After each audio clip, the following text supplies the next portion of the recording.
ازيكم يا شباب عاملين ايه؟ انا قررت ان انا هنزل لكم سلسلة بسيطة كده عبارة عن ازاي تختاري لبسك للجامعة ايا يكن.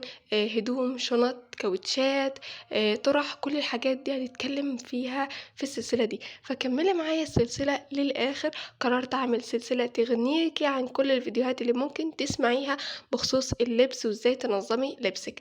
تمام، فكملي معايا الفيديو للاخر وتعالي شوفي هتشتري ايه للجامعة وما تشتريش ايه.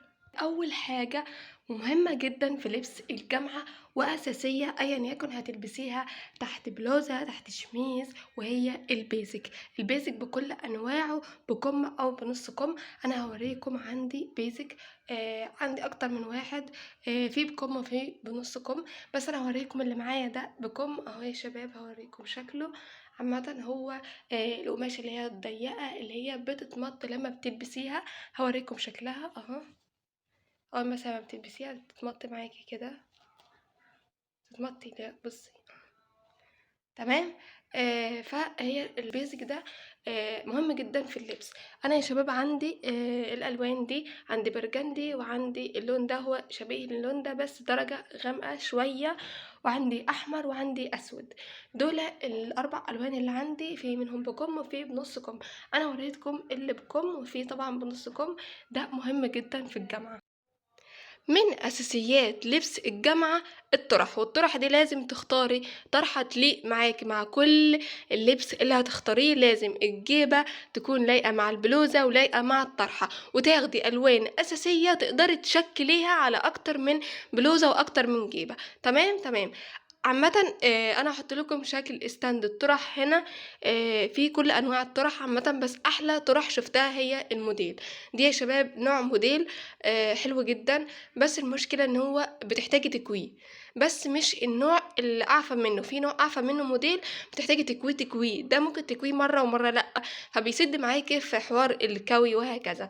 اهو يا شباب القماش بتاعه، هي لونها بني، مش عارفة هي عاملة لون غريب في الكاميرا كده ليه، بس هي لونها بني. ونوع موديل برضو يا شباب اهو عشان تبقوا عارفين الموديل اللي هو بيبقى من تحت كده. دي طرحة شيفون، مش بحبها قوي، بس بحس ان انت لما غيري في شيفون.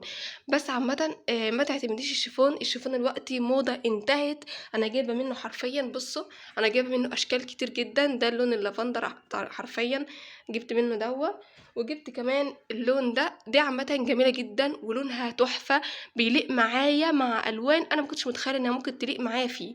تمام، هحاول اعملها لكم كده وهحطها لكم كده اهي يا شباب. الطرحه الشيفون دي هي طويله جدا، وانا من محبين الطرحه الطويله عشان بقدر اقسمها نص قدام ونص ورا، بحس انها شكلها ايه تحفه.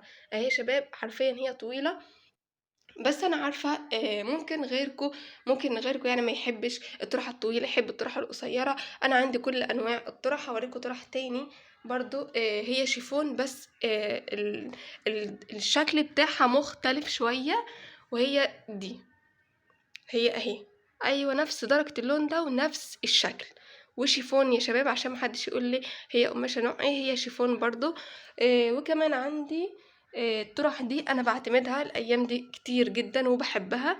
الطرح دي هي شكلها ده فعلا حرفيا هو شكلها ده. عندي منها 2 بعتمدها الايام دي كتير، لانها بصوا احطها لكم كده، بصوا طويلة ازاي،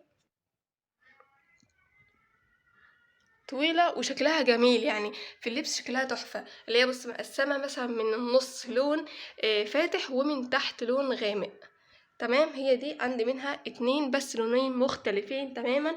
هوريكم طرحة لو قدامكم 10 جنيه حرفيا ما تشتروهاش، بجد متعبة. هوريها لكم مش هتكلم معاكم كتير، انا هوريها لكم على طول. شايفين الطرحة دي؟ بعدوا عنها فورا. والله انا انخدعت بشكلها وانخدعت بستايلات شفتها على موديلات كتير وحبيتها واشتريتها. حرفيا غسلة واحدة طلعت، بص طلعت ازاي. الخيط تحسيه مقطع، هحاول ابين لكم اكتر. هو في خرم عامة في كل مكان، في كل مكان فيه. وكمان رحت عشان اعمل لها سرفله وكده، قال لي ما ينفعش تسرفليها وكده، فاضطريت ان انا اتنيها، فشكلها بقى بشع حرفيا بشع. ومن هنا بتيجي تكوي حرفيا مش بتتعدل خالص، بيبقى فيها 3 خطان ستان والباقي كده قماشة زفت.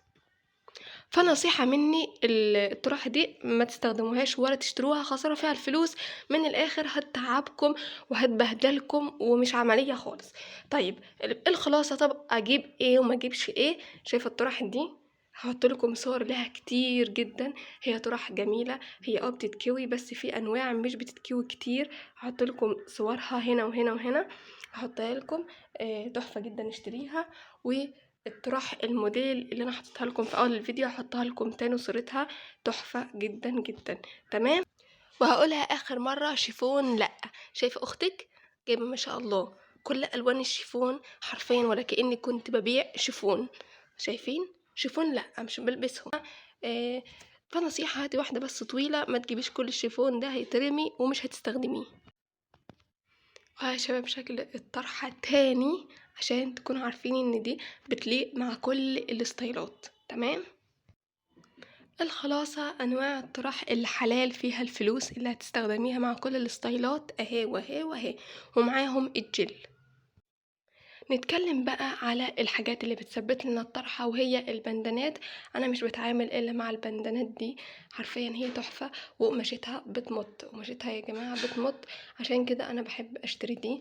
هي اسمها حكاية، منها البرجندي والبيج، وجبت واحدة كمان لسه مفتحتهاش وهي السودة. تمام. ده في البندانات عامة. لو هتشتري بونيهات، اشتري البنية اللي الحتة بتاعته دي تكون طرية وتقيلة في نفس الوقت، بتنفع جدا. ده من حيث البندانات والبنيهات. بسيط كده، ونرجع نكمل تاني.